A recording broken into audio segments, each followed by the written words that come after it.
Bienvenue sur Fleur d'Avocat. Je suis Lila-Louise Maréchaux et dans ce podcast, je vais à la rencontre des avocats bien dans leur robe. Au passage, Fleur d'Avocat, c'est aussi une newsletter que j'envoie chaque dimanche matin. J'y raconte le développement de mes activités et j'y partage aussi de l'expertise, notamment en matière de communication et de marketing. Vous pouvez vous abonner depuis le site fleurdavocat.fr. Place à l'interview, je vous souhaite une bonne écoute. Bonjour Serge Monet. Bonjour. Merci d'être mon invité sur Fleur d'Avocat. Merci de bien avoir voulu m'inviter.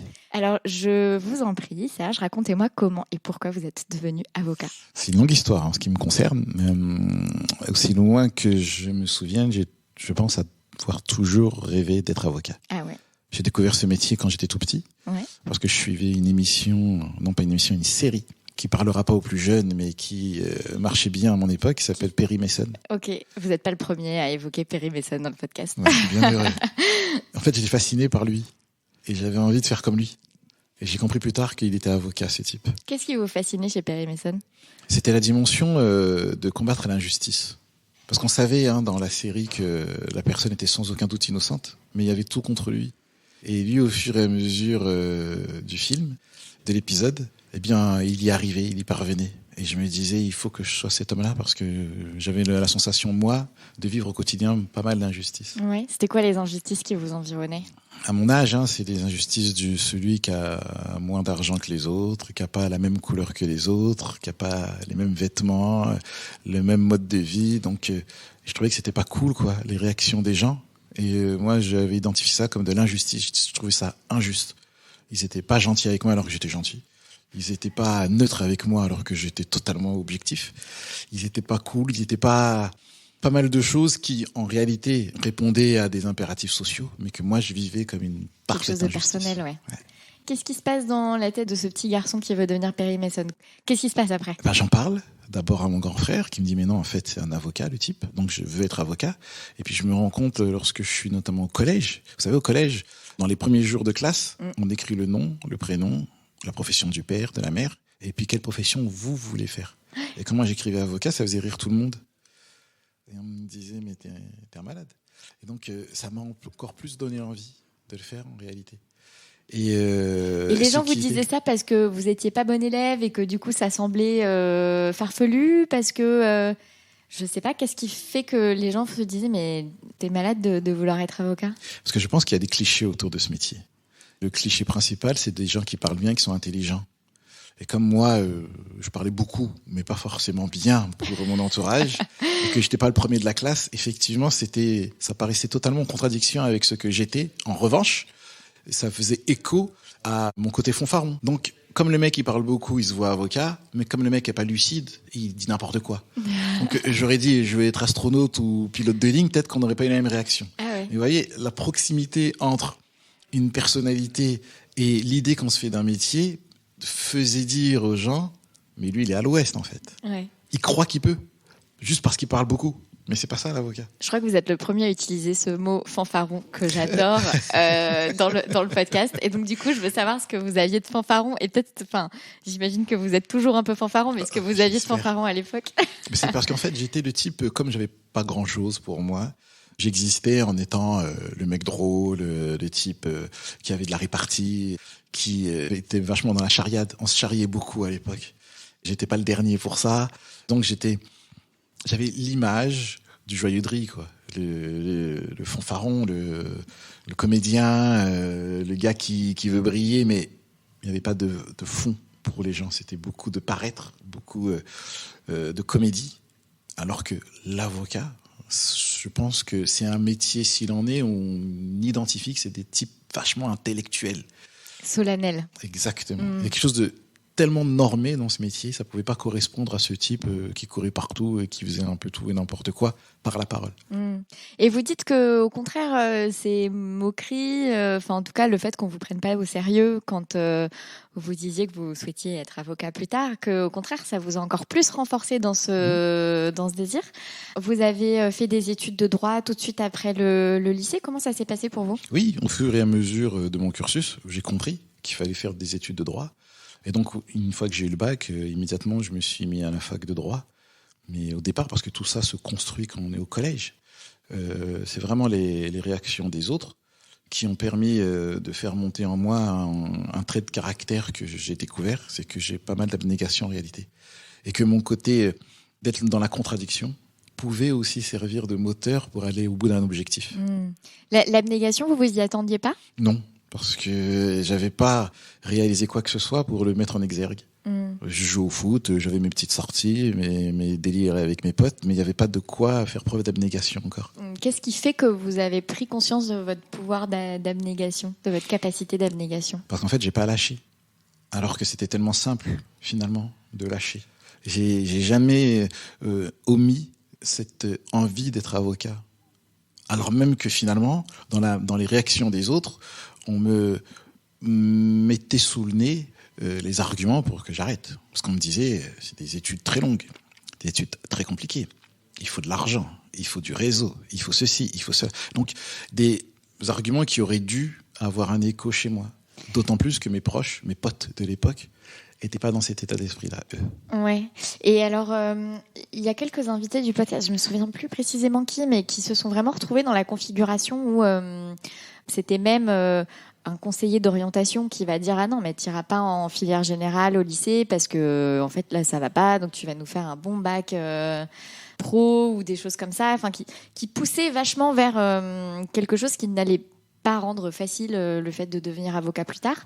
Donc, au-delà du côté regard des autres en général, mais vraiment, du coup, avec des échéances très concrètes qui peuvent devenir des obstacles qui ne sont pas juste des obstacles dans la tête. Est-ce que vous aussi, vous vous êtes retrouvé avec ce genre de bâton dans les roues, entre guillemets, enfin d'orientation qu'on aurait voulu vous imposer ou de choses comme ça ? Alors, ça me parle parce que j'ai vécu des expériences similaires, mais c'est pas allé à ce point. C'est-à-dire qu'on m'a toujours plus ou moins sous-entendu que je faisais le choix pas le plus simple, voilà. Donc on m'a pas dit va vers cette voie, mais on m'a toujours fait comprendre que la voie que j'espérais était pas forcément la plus facile. Ouais. Donc ça revient un peu au même, sans que ce soit exactement la même chose. Ça mentalise beaucoup, exactement. Mais ouais. Et arrivé en fac de droit, alors qu'est-ce qui se passe ? Bon, j'avais déjà ma petite personnalité, donc mon objectif en tête, donc je sais que je vais aller au bout, sauf que je faisais du rap à l'époque. Et donc, quand j'arrive à la fac de droit, j'ai mon groupe qui commence à fonctionner. Donc, votre groupe, il existait depuis combien de temps ? À la sortie du lycée. Ça veut dire qu'en terminale, je croise... j'ai mon meilleur ami avec qui je suis au lycée, et puis on monte ce groupe. Donc, on sort de la fac, on arrive à la fac en terminale, et ma fille a tressé, on enregistre. Et l'album sort quand moi, je suis entre la première et la deuxième année. Ouais. Donc... première année, c'est tous les moments où on se cherche un peu pour avoir notre identité de groupe. Et quand j'arrive, donc je valide la première année, et quand j'arrive en deuxième année, le DUG, là le groupe commence à marcher, ça veut dire on commence à faire les tournées promo à la radio, etc. Et c'est après le DUG, donc pendant mon année de licence, que comme ça a bien fonctionné, là on part en tournée. Okay. Et donc il y a une problématique de temps. C'est-à-dire que je ne pouvais plus faire les deux en même temps. Déjà, j'allais dire, pour quelqu'un à qui on disait ça va être dur d'être avocat, en fait, finalement, vous avez monté un groupe de rap qui, en plus, a fonctionné et réussi votre première année du premier coup. C'est-à-dire que, finalement, les pronostics, ce sont pas... c'est des mauvais parieurs, quoi. On est sur... La réalité, c'est que j'ai jamais été non plus un très mauvais élève. C'est-à-dire que j'étais pas dans les premiers de la classe. Mais j'ai jamais été dans les derniers. Donc on savait qu'il y avait un potentiel. Mais ce potentiel-là ne s'est pas exprimé parce que je n'avais sans aucun doute pas la motivation suffisante. Puis comme vous disiez, je pense qu'il y a beaucoup de cette représentation il faut aussi avoir un réseau, déjà du patrimoine familial, c'est-à-dire qu'au-delà de l'aspect capacité intellectuelle, absolument. Je pense qu'il y avait ça qui se disait que du coup t'as pas ce qu'il faut dans le bagage, quoi. Absolument. Et donc oui, je veux dire, je me rends pas compte, mais quand même, des groupes de musique, il y en a, et des groupes de musique qui percent, il y en a moins. Donc c'est quand même du travail, quoi, de sortir un premier disque et que ce soit tout de suite. Vous avez été surpris de la réception de ce groupe et de votre premier travail ? Ah mais c'était plus que de la surprise. Hein. On est tombés des nues. Donc on l'a fait à fond, on a bossé comme des fous. Rétrospectivement, je pourrais expliquer peut-être la forme de succès, mais sur le moment, c'était totalement inattendu. Je vais vous donner une anecdote. Lorsqu'on signe notre premier contrat d'artiste, la maison de disques qui nous distribue à l'époque est donc un indépendant, puisque c'était l'époque où il y avait les 5 majors. Bon bref, en tous les cas, on avait une toute petite maison de disques. Et le contrat qu'on avait signé avec eux s'annulait si on n'arrivait pas à vendre 3000 CD. Okay. 3000, c'était... C'est énorme. Énormissime. Donc pour nous, on s'est donné à fond. On a fait pas mal de choses pour faire notre petite promo sauvage. C'était l'époque où on mettait des stickers un peu partout. On allait dans les radios associatives pour rapper.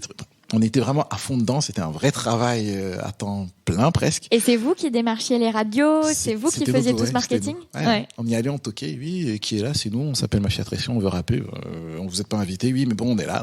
Donc, on a fait beaucoup de choses un peu sauvages, mais c'était histoire d'exister et de montrer nos... Et donc, les 3000, le fameux album qui était... Non, je dis n'importe quoi, on devait en vendre au moins 1000, l'objectif c'était d'en atteindre 3000.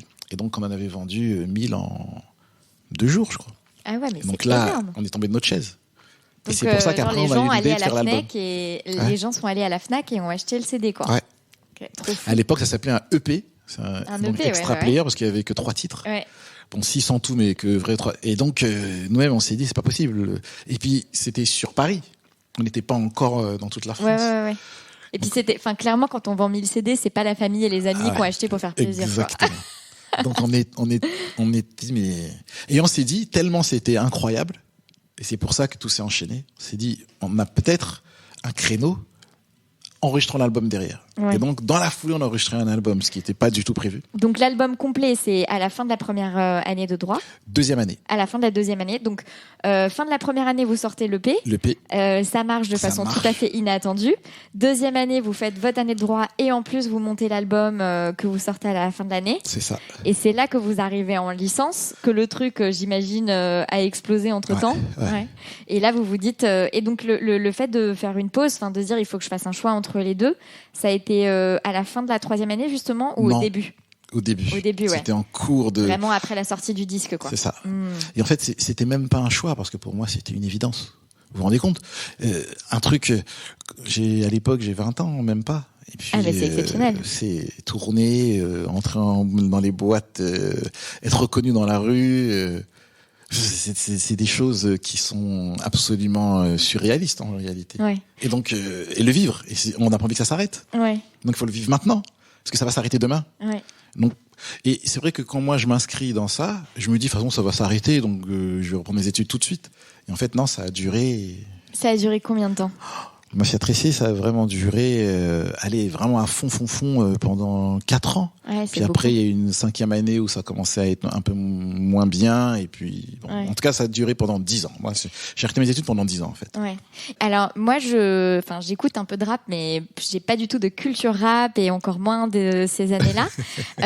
Si on devait comparer le succès que vous aviez à l'époque avec un artiste contemporain, en termes de, je sais pas, de volume de notoriété, vous diriez que c'est quoi? Ouh là là, j'aurais beaucoup de mal parce que j'ai pas envie de paraître présomptueux. Mais pour vous donner un ordre d'idée, à l'époque, 100 000, pour avoir un disque d'or, il fallait vendre 100 000 albums. Oui. Et les indépendants qui avaient vendu le plus d'albums à mon époque, c'était un groupe qui s'appelait Deux Balles de Nègre et qui avait fait un truc de dingue parce qu'ils avaient réussi à vendre 15 000 albums. Et c'était l'exploit historique d'un groupe indépendant. Nous, on était indépendants. Et on en a vendu 100 000. Ouais, c'est fou. Et donc, c'était un truc de zinzin. C'est pour vous expliquer. Et sachant que, en tant qu'indépendant, on ne passait pas à la télé. Oui, il n'y avait pas Universal derrière qui pousse. Non, pas du tout. Donc, c'était vraiment que le bouche à oreille et que les personnes qui étaient intéressées. Et donc, nous, on n'était pas connus du grand public puisqu'on nous voyait pas à la télé. Mais en revanche, les gens qui nous reconnaissaient, ils nous faisaient une fête comme si on était des stars absolues. Donc, on avait en même temps la vie des gens simples, tranquilles, et si on le souhaitait, en allant à Châtelet, en allant sur les champs, en allant dans les endroits où on savait qu'il y aurait des personnes susceptibles de nous reconnaître, on avait des vies de stars. Donc c'était extraordinaire. Ouais. J'ai écouté une émission l'autre jour sur justement un peu l'histoire du hip-hop et tout, et Enfin, ce que je comprends, c'est que globalement, c'est devenu maintenant aujourd'hui la musique la plus écoutée et qui fait le plus d'écoute et le plus d'audience, etc., etc. Mais que pendant longtemps, c'était quand même effectivement très réservé à un certain milieu et que donc c'est vrai que c'est difficilement comparable. Et ouais, hyper intéressant. Et ces 4 ans, donc vous dites 4 ans vraiment à fond. Donc pendant ces 4 ans, c'est tourné, encore un deuxième disque. Combien de disques vous avez sortis ? En fait, on a fait 2 albums. Mais on a surtout, parce que quand ça fonctionne bien, vous faites des tournées promo où vous allez un peu dans toutes les villes de France parce qu'il faut présenter l'album, où vous vivez donc cette vie de l'artiste en promotion, quoi. Ouais. Et ça prend beaucoup de temps en réalité. Et puis il y a les concerts, évidemment, ce qu'on appelle les featuring, quand on est invité par d'autres artistes. C'est quelque chose qu'on vit au jour le jour, mais qui remplit tellement, en fait. Et donc, quand je vous dis, il y a eu 3-4 ans très importants, c'est les 3-4 années où on a vraiment vécu que dans ce truc-là.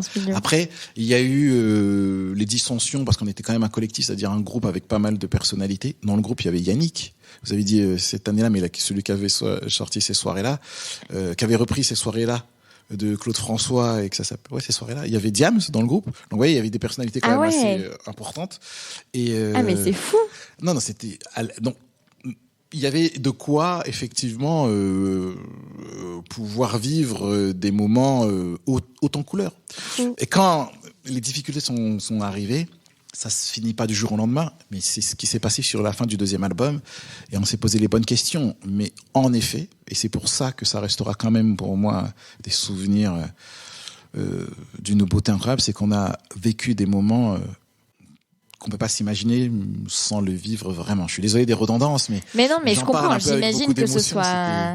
En plus, quand on a 20 ans, quand on vient de banlieue, qu'on n'a pas de sous et qu'on vit ces trucs-là, ça paraît juste dingue, quoi. Moi, j'allais en boîte et on me reconnaissait, on me faisait rentrer dans des boîtes où il y avait des vraies stars à côté. Mais c'était à nous qu'on demandait des autographes et qu'on offrait les bouteilles. C'est des choses qui, quand on est jeune adulte, c'est complètement fou. Et vous vous êtes dit à un moment que ça pouvait être votre vie, toute votre vie, que finalement, ouais. Ah, mais moi, j'aurais adoré que ce soit toute ma vie. Ouais. Il y a évidemment la catastrophe, mais j'aurais signé pour faire ça toute ma vie. C'était trop extraordinaire. Et c'est ces dissensions qui ont marqué Du coup, vous n'avez pas réussi à... Ouais. Mafia Tressée, en fait, c'était un collectif. C'est un groupe de groupes. Donc, au départ, moi, j'ai mon groupe avec mon meilleur ami. J'ai 3 autres amis qui ont un groupe et qui, eux, sont en contact avec d'autres personnes. Dont Diams, etc. Exactement. Et donc, on s'était dit à l'époque, plutôt que de faire chacun de notre côté nos petits albums, venez, on se regroupe autour d'un collectif et... Par le biais du collectif, les groupes vont être connus. Donc, vous avez été le band organisé de l'époque, quoi. Exactement. Donc vous avez compris que le principe...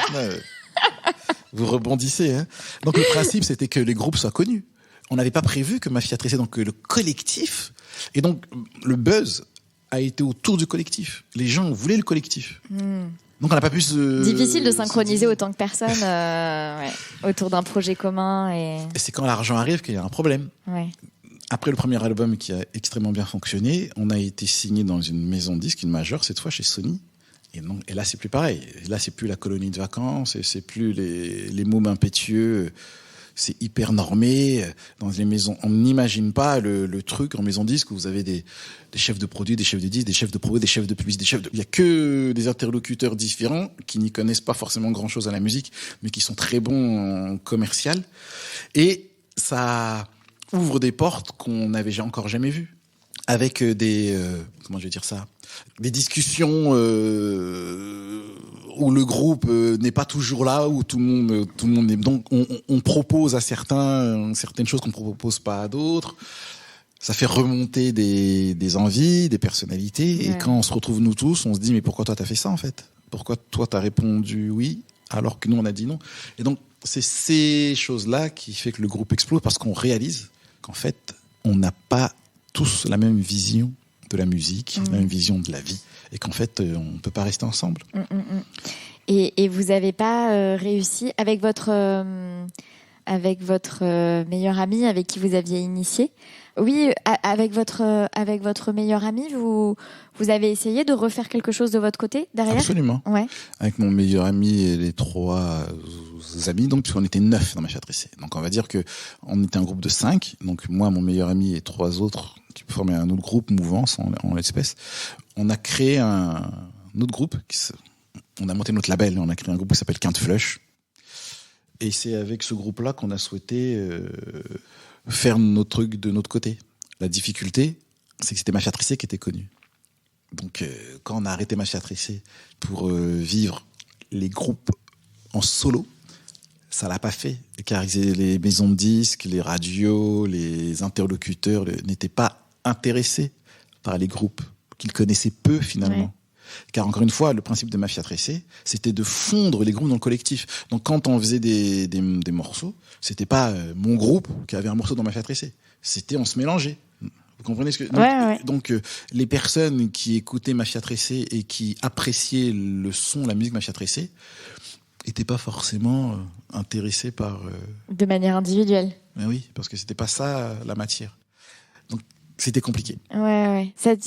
J'imagine que ça a dû être dur. Et donc, vous avez essayé de faire marcher ce groupe pendant plusieurs années. Ouais. Puis au bout d'un moment, vous avez dit, bon, là, ça décolle pas. Et... Ouais. Ok. Et donc, une interruption quand même pendant 10 ans. C'est ça. Ouais. Tout mis bout à bout, sachant que 4 ans de vraiment de grosse intensité, de gros succès. Et donc, 6 ans derrière on rame, ça vivote, ça prend pas. L'abnégation, elle a dû venir de là aussi. Hein. Un peu, ouais. Parce qu'on avait quand même envie que ça marche. Après, je vais pas non plus... Là, je caricature quand je dis 6 ans où ça y va, parce que on a quand même bien profité aussi pendant ces années-là. Le moment où on décide de tout arrêter, c'est très difficile. Parce qu'on aurait pu continuer, en réalité. C'était quoi ce moment ? On est un peu à la croisée des chemins, parce que moi, en ce qui me concerne, je perds mon grand frère, qui décède dans des conditions un peu mystérieuses. Mais quoi qu'il en soit, je perds mon grand frère, qui était mon idole absolue. Et qui lui savait que je voulais être avocat. Et par ricochet, puisque je me pose des questions de ce que je vais faire de ma vie, et j'ai toujours été quelqu'un qui est dans le défi, je me dis, pourquoi pas tenter ? Ça va sans doute pas le faire, mais au moins j'aurai pas le regret. Et donc je me dis, plutôt que de chercher à faire je ne sais pas quoi, autant revenir à mes premières amours. Donc je me réinscris. À l'époque, j'avais le DUG, donc je m'inscris dès la licence. Donc j'ai la chance de pas reprendre dès la première année. Mais bon, c'est chaud. Sauf que j'ai été pris au jeu, par le jeu, et j'aime pas trop perdre. Et une fois que je me suis réinscrit, il fallait que je valide ma licence. Donc, attendez, ils vous ont pas repris les 2 ans validés 10 ans plus tôt ? Si, j'ai repris dès la licence. Ah ouais, vous avez repris en licence. À l'époque, ça s'appelle encore licence. Parce que maintenant, je sais que c'est licence, master. Mais moi, à l'époque, j'avais le DUG, donc les 2 premières années. Ouais. Je reprends en 3e année, donc en licence, que je valide. Après, j'ai le master, la 4e année, puis je passe... Ça devait être DEA ou des trucs comme ça, et puis ensuite, ou des ESS, des trucs comme ça. Ok, et pourquoi vous vous disiez que ça le ferait pas ? Pourquoi vous y alliez un peu perdant ? Mais parce que je sais ce que c'est, les études de droit. C'est ultra infantilisant. Il faut aller en cours, il faut faire des TD, il faut lever le doigt, il faut dire présent, il faut rendre des contrôles, des copies, des choses qui me paraissaient...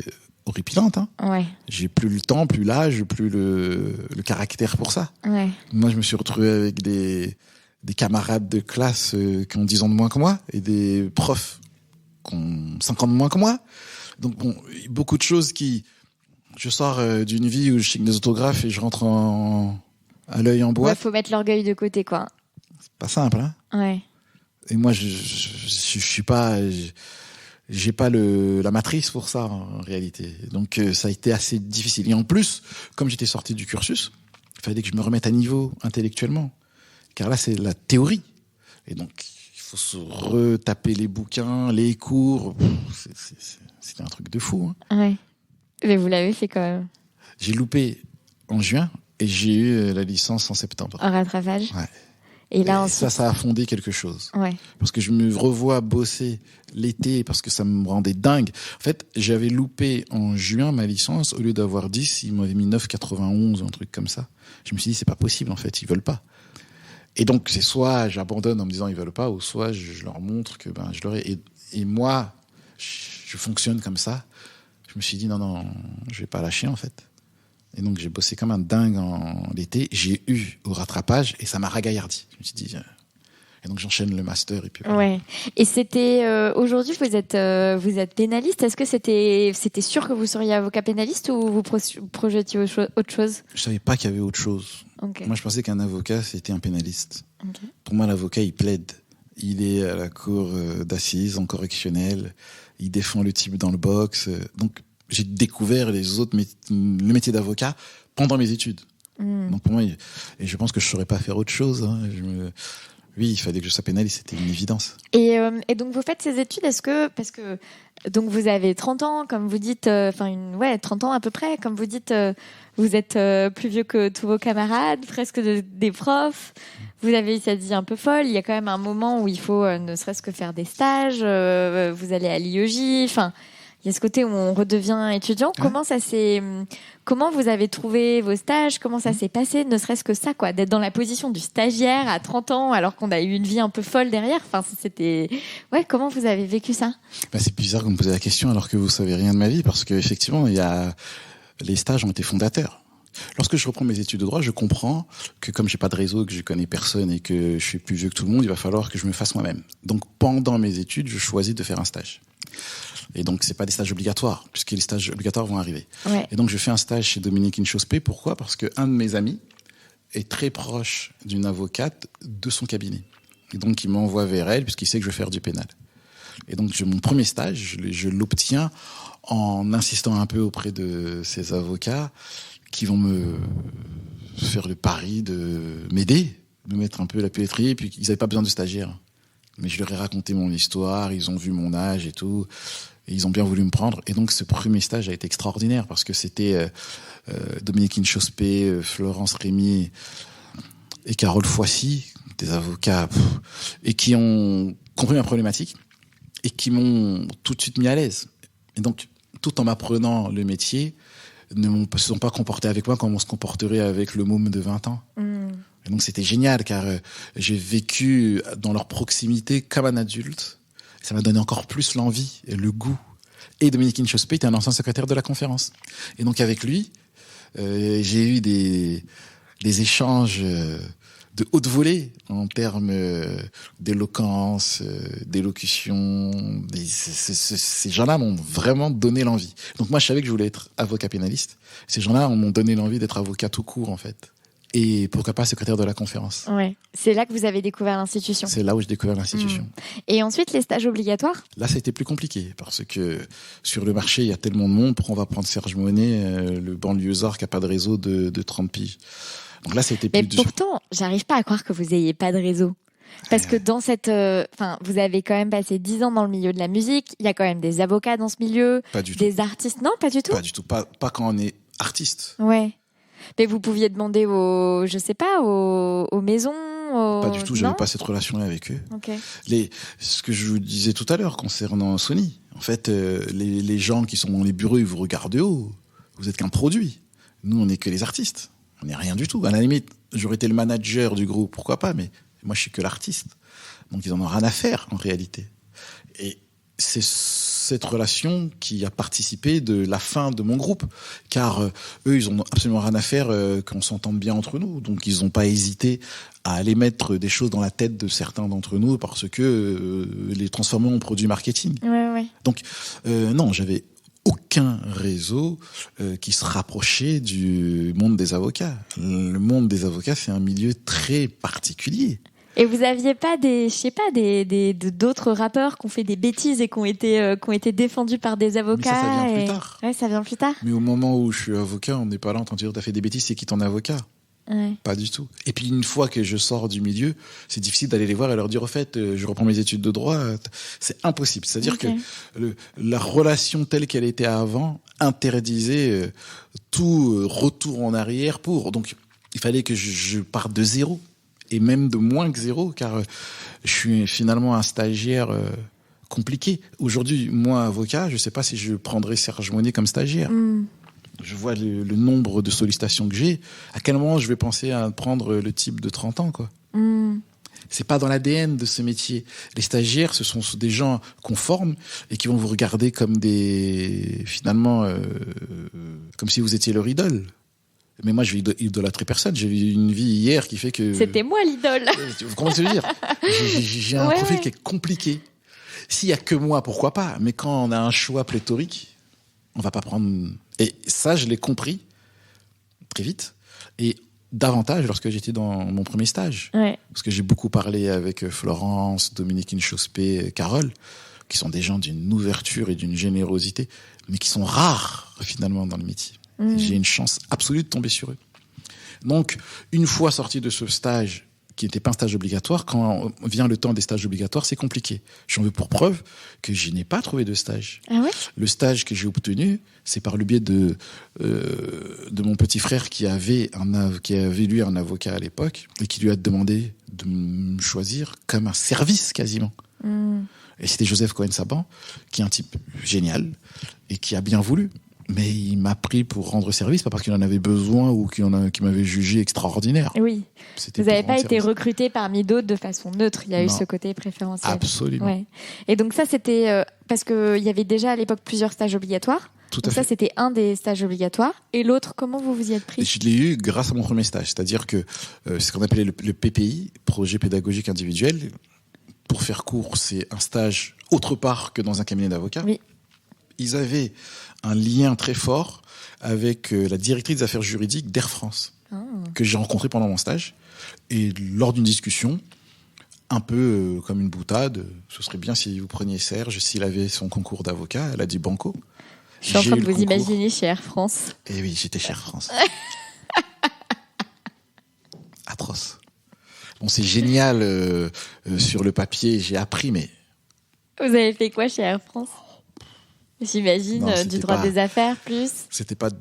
Ouais. C'est bien car j'ai eu un PPI. Je remercie les gens qui ont fait que j'ai pu avoir un PPI, mais en toute objectivité, c'était pas fait pour moi. Ouais. Voilà, je vais le dire comme ça. Non, mais il vaut mieux être connaissant de soi-même, avoir une conscience de soi, c'est bien. Ouais.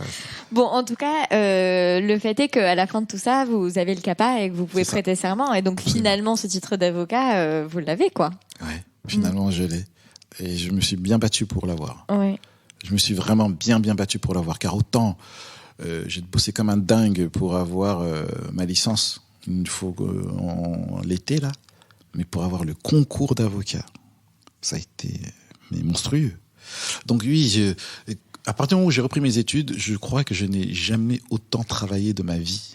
Vous avez l'impression que vous avez plus travaillé pendant vos études de droit que pendant votre vie de rappeur ? Oui, largement. Mais même quand j'étais à l'école à l'époque, j'ai eu toujours eu des facilités. Donc j'étais pas quelqu'un qui travaillait beaucoup. Avec ce que j'avais entendu et retenu, j'arrivais toujours à avoir 12, 13. Donc ça m'allait. Mais quand j'ai repris, les 3 années, licence, master et concours du barreau. Franchement, j'oublierai jamais. Et ce qui était dur, c'était la matière ou c'était ce contexte qui fait que ça y est, on est adulte et on a envie de faire autre chose de sa vie, mais en fait, on est là à trimer sur ces bouquins. C'est-à-dire que c'était plus la technique ou c'était plus ce contexte, cette sensation de retour en arrière, Tout d'abord le contexte, ouais. Et ensuite la technique. Parce que les études de droit, tout le monde peut être avocat. Voilà. Ça, au moins, c'est la bonne chose. C'est que toute personne qui décide de l'être et qui va bosser sera avocat. En revanche, il faut vraiment bosser. Et ma problématique à moi, c'est que la plupart l'étudiant lambda, il est dans le cursus, dans la continuité. Donc, il a déjà les automatismes pour. Moi, il y a eu un arrêt brutal qui fait que j'ai dû me remettre dedans. Et donc, ça a été un vrai choc de reprendre ce rythme.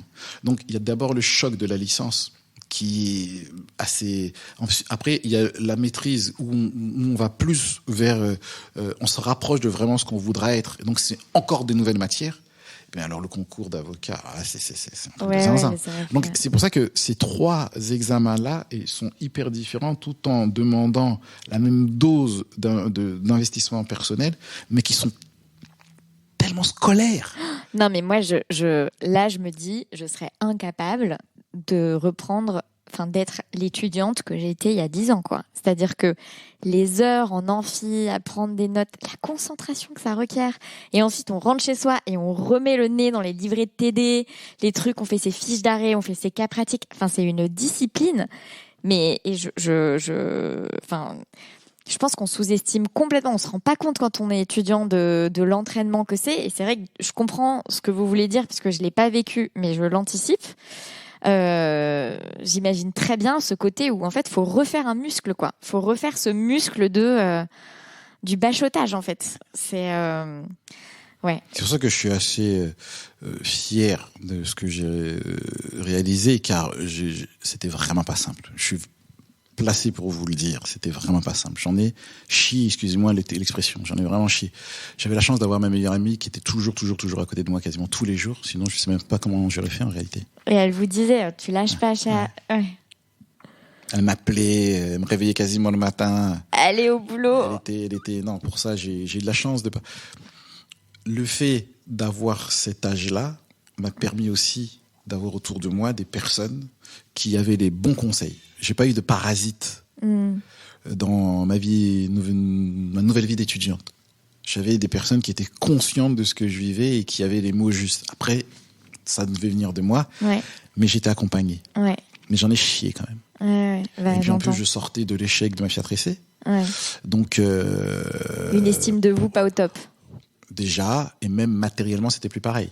Ça veut dire que j'étais pas millionnaire, hein. Je suis pas sorti de ma Fiat Essai avec un trésor de guerre. Donc il y avait aussi les contraintes économiques parce qu'il fallait mettre à bouffer dans le frigo. Donc c'était pas simple. Ça veut dire que je devais bosser comme un dingue, mais il fallait en plus que je bosse par ailleurs juste pour manger. Parce que je vous ai dit, j'ai pas de réseau.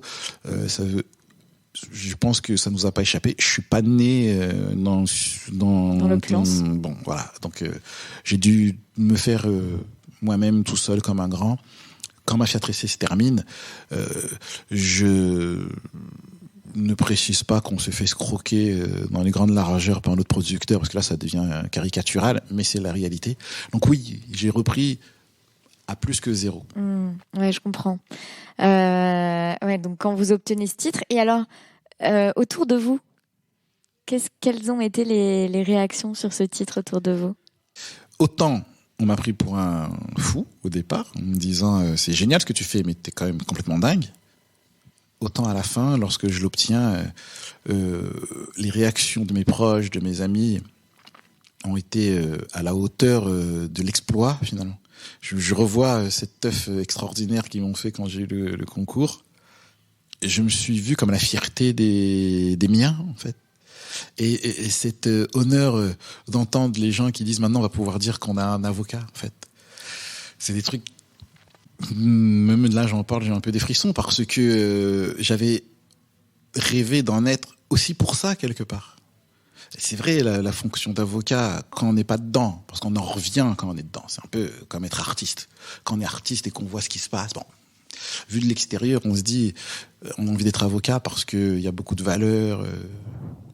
On se lève contre l'injustice. Puis c'est des gens qui portent haut, qui portent beau. Ils ont de l'argent, ils représentent, ils pèsent. Et du milieu où je viens, il n'y a pas d'avocat dans mon environnement. Et donc d'entendre ces gens-là qui vous disent déjà chapeau, et que maintenant, grâce à toi, même nous, tu nous as amenés avec nous là-dedans. Maintenant, tu vas pouvoir nous en parler de l'intérieur. Ça donne des frissons en fait. Et on se dit, ouais, on a bien fait d'aller jusqu'au bout. Ben vous me faites beaucoup penser à Magou Sukuna que je connais très bien, que vous connaissez, et c'est aussi ce qu'elle partage dans son interview dans ce podcast, qui est la fierté de sa famille d'avoir un avocat, d'avoir apporté un titre au nom de son père. L'impulsion que ça a donné à ses frères et sœurs pour qu'eux aussi croient en eux et initient des études supérieures et des métiers. Donc voilà, j'ai pas connu ça, mais ça me rappelle ce témoignage de Magou et qui a touché beaucoup de personnes. Donc j'invite ceux qui connaissent pas encore à l'écouter. Et avec ça en poche, vous vous projetez dans une installation à votre compte, vous vous projetez dans dans le fait de travailler pour quelqu'un. Comment vous vous organisez à ce moment-là ? À ce moment-là, je suis pas sûr de mes capacités parce que c'est quand même une responsabilité immense d'être avocat. Oui.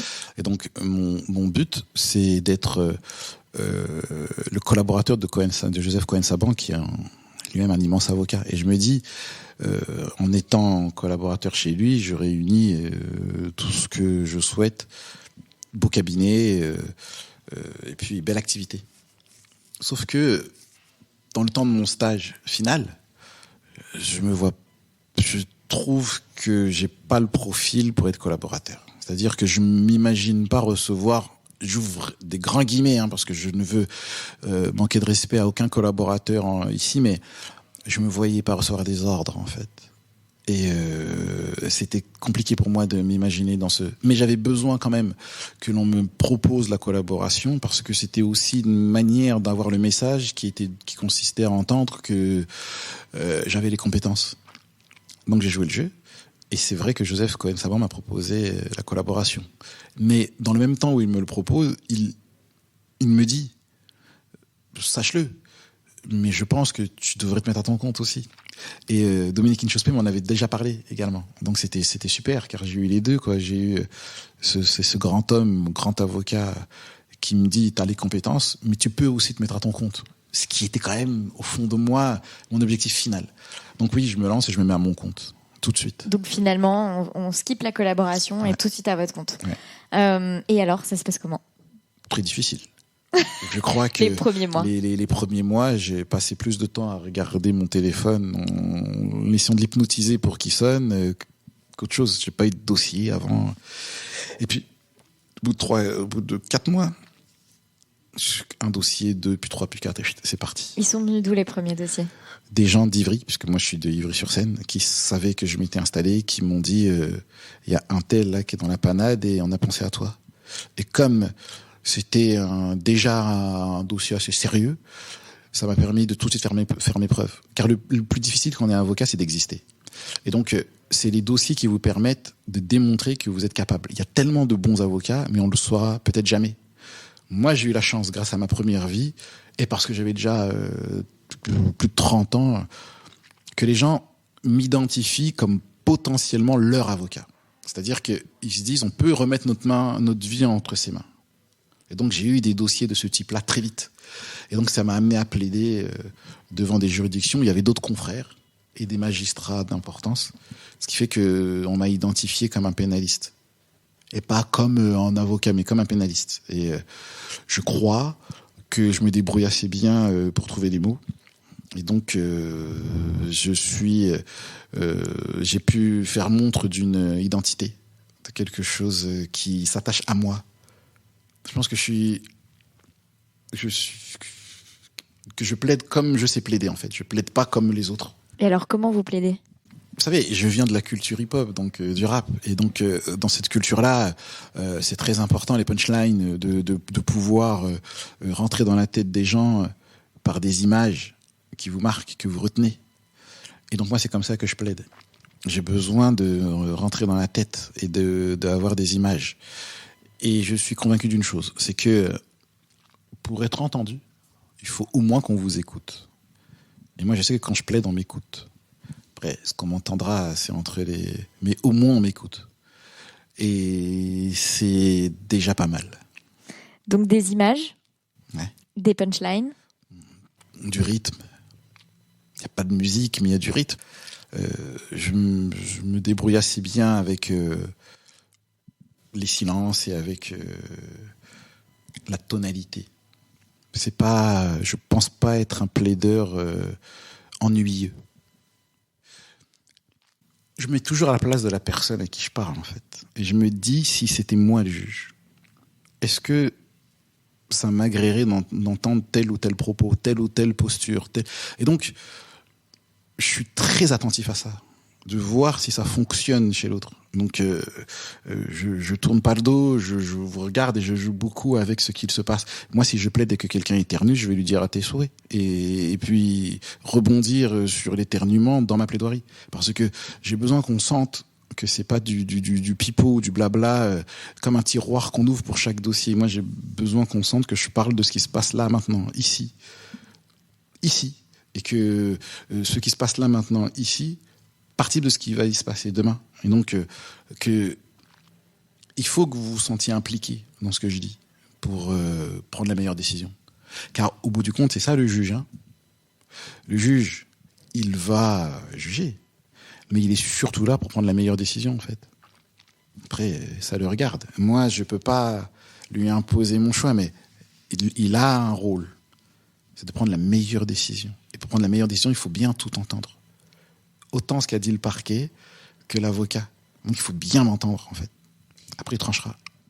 Vous vous préparez vos plaidoiries en avance ? Si travailler un dossier, c'est préparer sa plaidoirie, bien sûr que je la prépare. Mais vous les écrivez pas ? Non, j'écris pas. Aux assises, j'écris une feuille de route avec des points, mais je peux pas tout écrire parce que j'ai besoin que ce soit naturel, que ce soit vivant.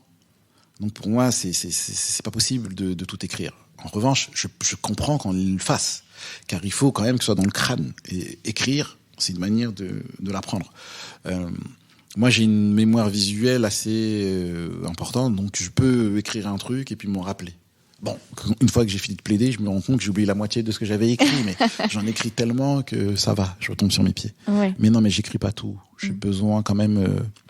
Et puis, je plaide beaucoup sur ce qui se passe et ce que je viens d'entendre à l'instant. Ben c'est pour ça que je vous pose la question. Je me disais, s'il y a un éternuement dans la salle et que vous l'incluez dans... Je peux pas le prévoir, non. Voilà. Et du coup, ça me faisait me demander comment vous prépariez vos plaidoiries. Mais si j'ai un conseil à donner pour une plaidoirie, il faut avoir la fin et le début, c'est tout. Après, le reste, ça va venir. Écoutez, j'ai écouté un podcast en chemin jusqu'ici, un podcast de marketing sur le copywriting, donc l'écriture pour vendre. C'est les spécialistes qui écrivent les pages de vente sur les sites de e-commerce, les publicités peuvent être écrites par des copywriters, etc., etc. Et le professionnel interviewé disait si j'ai un conseil à donner, c'est de soigner son entrée et de soigner sa fin. Donc vous voyez, c'est la thématique de la journée. Et vous dites qu'assez rapidement, en fait, il y a eu quelques mois de vide là, comme ça. D'ailleurs, comment vous vous sentiez pendant ces mois-là ? Comment vous vivez la situation ? C'était la catastrophe. Vous faisiez des perms, des trucs comme ça ? Non. Non ? J'ai jamais été. J'ai pas été suffisamment au courant de ce qui se passe pour aller dans des perms. Je sais que ça existe, mais j'aurais pas su à quelle porte frapper pour y aller. Donc non, j'ai pas fait ça en fait. C'est amusant. Donc non, j'ai beaucoup passé du temps à rien faire et à angoisser seulement. Ouais. Vous aviez une culture de l'avocat, genre du grand avocat pénaliste. Et vous aviez pas trop la culture de ce qui se passe entre les deux, quoi. Entre le moment où on devient ce grand avocat pénaliste. Putain, vous avez eu de la chance d'être appelé sur des dossiers impactants tout de suite. Ouais, ça aurait pu durer longtemps, c'est vrai. Ouais. Non, peut-être qu'au bout d'un moment, je me serais bougé en disant, bon, il faut que tu trouves quelque chose. Ouais. Mais c'est vrai que j'ai eu la chance que ça vienne vite. Ouais. La chance. Après, il y a vite et vite, quoi. Oui. Mais c'est vrai que c'est venu. Et donc, au bout de quelques mois, vous avez ces premiers dossiers qui vous sont confiés par des personnes de là où vous venez. Et vous dites que assez rapidement, en fait, c'était des dossiers qui avaient un peu d'ampleur, qui avaient un peu de poids, et que ça vite mené à des plaidoiries dont on se souvient, à des choses comme ça. Je sais pas, ça a tout de suite pris, c'est-à-dire il y a ces dossiers et puis on vous a vu et puis ensuite on vous en a renvoyé d'autres. Enfin, il y a eu un côté assez viral comme ça ou... Non, il faut pas que j'abuse non plus. C'est juste que entre le moment où on fait rien et le moment où ça commence à venir, ça s'est fait de manière crescendo. Ouais. Donc on a 0 dossier pendant 4 mois et puis on en a 1, 2, 3, 5, 10, 12, 15. Donc ça vous occupe les journées. Et c'est pour ça que c'est sympa. Mais avant que je me mette à gagner vraiment de l'argent, c'était pas tout de suite. Hein. C'était combien de temps après ? La première fois que je prends quelqu'un, un stagiaire, ça veut dire que je suis capable de payer quelqu'un d'autre que moi, c'est au bout de 3 ans de barreau, je crois. Sinon, c'est pas simple. Ouais. Et la typologie d'affaires a évolué sur lesquelles vous intervenez ? Je fais que du pénal. Oui. Maintenant, je commence à faire du pénal des affaires. Mais sinon, j'ai fait que du pénal. Dur. C'est quoi le pénal dur ? C'est les violences, c'est les crimes de sang, vous voyez, des trucs où il faut pas se pincer le nez, avec des profils de délinquants professionnels. Voilà, des gens pas sympas, j'ai envie de dire. Donc moi, c'est ça que j'ai eu très vite, parce que en principe, quand on est pénaleux et qu'on commence vraiment avec le petit dealer, le petit gars qui fait des bêtises mais qui est pas si méchant que ça. Ouais, le petit mec de Barbès-Rochechouart, quoi. Voilà, le pickpocket, les trucs comme ça. Avoir tout de suite ceux qui ont déjà des profils, des casiers connus, comme on dit, connus des services. En principe, c'est pas immédiatement. Donc moi, j'ai eu cette chance parce que on m'avait identifié comme tel. Parce que pourquoi on les a pas immédiatement ? C'est que ces gens-là, ils vont pas remettre leur destin entre les mains d'un novice. Ils sont pas fous. Ils savent très bien que ce qu'ils risquent, c'est tellement important qu'il vaut mieux quelqu'un. Donc, on va pas prendre un petit jeune. Mais vous étiez un novice, c'est juste que vous étiez un novice moins jeune. C'est ça. Et puis surtout, comme je faisais du rap, si je venais à la variété, peut-être que c'était pas pareil. Mais en tant que rappeur, qui avait des textes, j'avais l'image de quelqu'un qui connaît, en fait, la problématique. Et donc, qui pourra en parler. Vous comprenez ce que je veux dire ? Ouais. C'est-à-dire que ça paraissait pas saugrenu. Donc, c'est là que le milieu de la musique a plus joué. C'est-à-dire pas le milieu, mais en tous les cas, le fait que j'ai été dans ce milieu. Ouais. Ça veut dire que quand on disait, mais tu sais que Serge, il est devenu avocat, qui Serge, le mec de ma fierté ? Ah, mais bien sûr. C'était pas genre, pourquoi, t'es bête ? Non, c'est genre, mais bien sûr. Et en plus, comme j'avais déjà 30 ans, je présentais, j'étais pas le type en panique devant mes juges, quoi. Ouais. Donc oui, c'est sûr, vous étiez capable d'avoir une assurance, une assertivité. Et donc ça aussi, un client en a besoin pour se sentir rassuré. Son avocat, il va pas commencer à se prendre les pieds dans le tapis bêtement. Et en plus, comme j'ai la parole, ça rassurait davantage. Les magistrats qui me connaissaient pas, qui s'attendaient, en voyant le petit noir de banlieue, là, ils s'attendaient sans doute à ce que je fasse mon griot ou mon africain de base, avec pourquoi pas un accent au couteau et des termes un peu de diplomate africain. Or, moi, je maîtrise assez bien la langue française. Et comme je me débrouille pas mal pour trouver le mot juste, bizarrement, on me retient davantage. Parce que je surprends positivement. Donc, ça ne veut pas dire que je suis meilleur que les autres. Mais je pense qu'on s'était tellement fait une idée de celui que j'allais être que lorsque j'arrive à ne pas être celui-là, on le retient. De sorte que c'est devenu une force. Et j'ai vu dans mes relations avec les magistrats que ça participait un peu de ça. J'avais pas besoin de plaider 10 fois pour qu'on se souvienne de moi. Ça voulait pas dire que j'ai été 10 fois meilleur que les autres. C'est simplement que c'était tellement inattendu, manifestement, que quand on me revoyait, on se souvenait que c'était moi qui étais là il y a 3 jours. Vous comprenez un peu comment le truc... mais je vois très bien. Et je comprends aussi ce côté où, en fait... L'âge a joué en votre faveur. Absolument. Et finalement, les personnes qui vous ont confié des dossiers, elles savent pas et elles n'ont pas forcément besoin de savoir que vous étiez en train de démarrer. Oui, vous aviez toute l'apparence de quelqu'un qui a déjà 10 ans dans les pattes. Puis parce qu'il faut être aussi honnête. On va pas aller dire à un type qui vous désigne, ça fait 10 ans que je plaide. Tu lui dis. Moi, je viens de prêter serment, mais voilà mes compétences et voilà comment je vais bosser. Et donc, ma personnalité permettait d'être rassurant. Après, si derrière je plaide comme une merde, c'est fini. Ça marche pas. Mais quand on a un propos rassurant et que par ailleurs on est rassuré. Et le pénal dur dont vous parlez, le fait d'avoir des clients dans un milieu de délinquance professionnelle, on va dire, ou voilà, des personnes qui sont là-dedans, quoi. Ce qui me fait penser à mon interview de Loïc Henriot.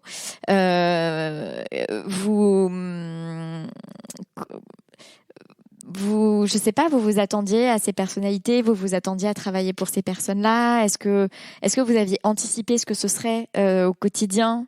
Est-ce que c'est des choses... On n'anticipe jamais, mais je m'attendais quand même à ça. Ouais. J'étais chez Cohen Saban pendant 6 mois. Donc, quand bien même je dis que j'ai des clients avec un certain profil, c'était des enfants de cœur à côté de ce que j'ai vu chez Joseph Cohen Saban, qui lui avait vraiment le haut du panier. Donc oui. Ouais, donc vous aviez été... vous n'avez pas découvert ça. J'avais été à bonne école quand même. Ouais, ok.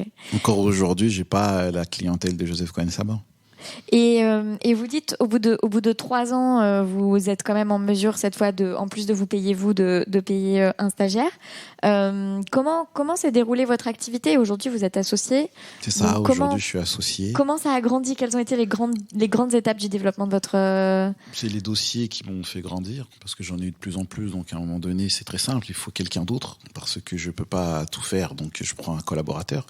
Ensuite, il faut plus d'espace. Or, je ne serais pas capable, moi, tout seul, de payer des locaux. Donc, je prends un associé qui est capable de mettre de l'argent avec moi.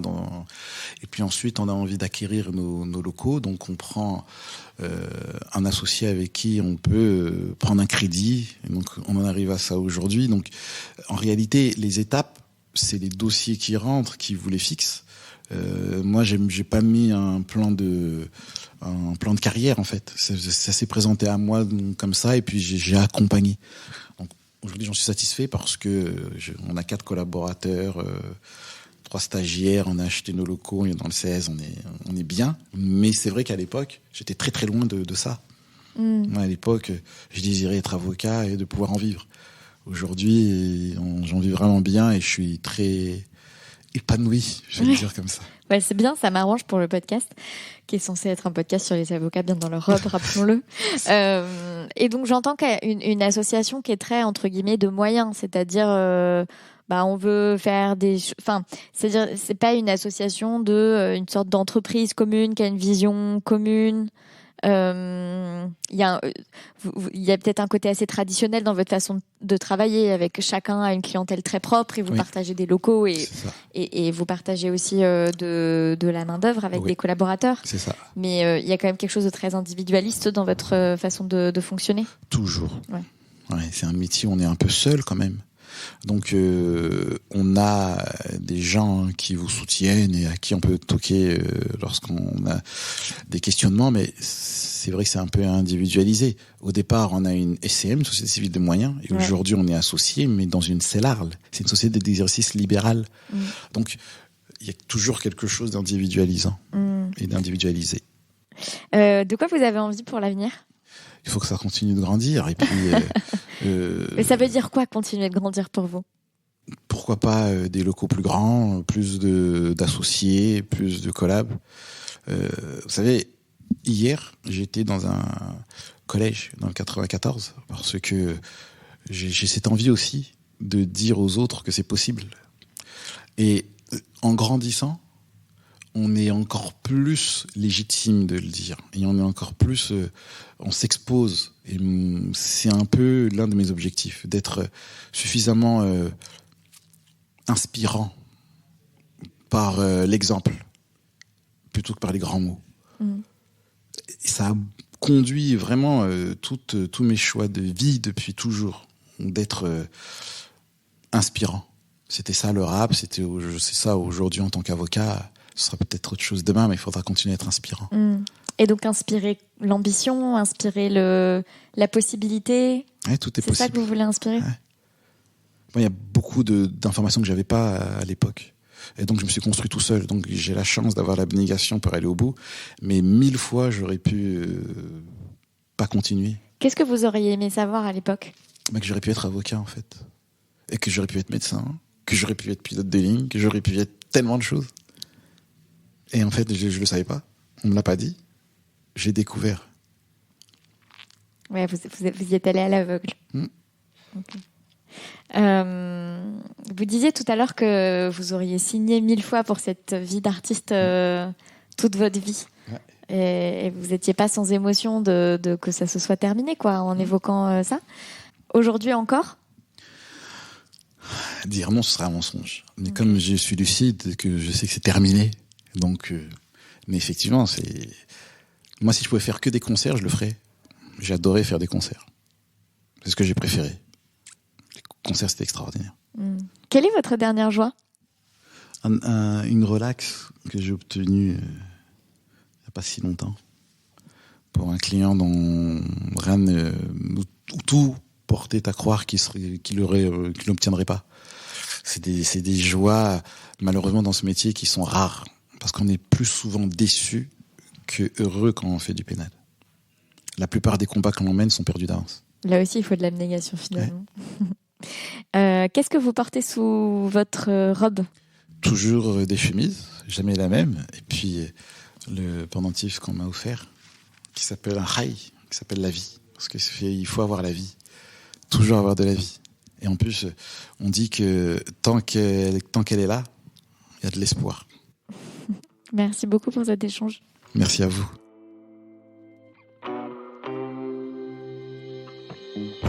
Vous avez écouté l'épisode jusqu'au bout, donc j'imagine que ça vous a plu. Pour me remercier et pour aider d'autres personnes comme vous à découvrir le podcast, vous pouvez le partager, vous abonner depuis votre application d'écoute de podcast et laisser un avis et 5 étoiles. Ça fait vraiment la différence au niveau des algorithmes. À la semaine prochaine!